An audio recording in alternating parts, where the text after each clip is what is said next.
because there has been an enormous amount of very rich discussion. And my colleagues and I had stayed up until late at night to try and absorb it, but then there was new ideas, new sets of things which were coming up this morning. So clearly I'm not going to be able to do justice to everything that was discussed, but I'll try my best. Let me see if I can make this. Okay, the first thing we thought we should do is to remind everyone of what GFAR is and its components. I'm not going to repeat it, but the reason why it's important is, you know, it's kind of sometimes reminds me of the elephant and the blind man, that depending on which part of it you feel, you have a different sense of what it is. But it really is a big and complex animal, and it has many moving parts, and they are changing all the time.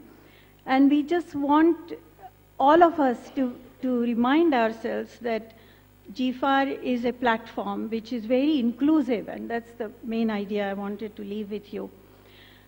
We also thought we should briefly mention what GFAR stakeholders are, because they are all those people who are active in it, who are influenced by it, who also play a role one way or the other, directly or indirectly. And the character of GFAR and its stakeholders is obviously evolving very rapidly. It's not something which is carved in concrete.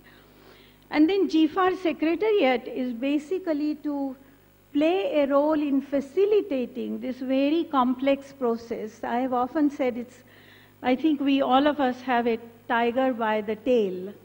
And the question is, how are we going to manage this tiger of GFAR? So just to remind ourselves of what it is.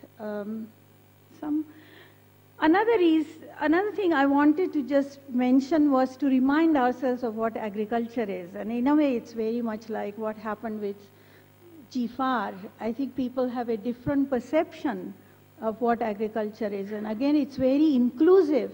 It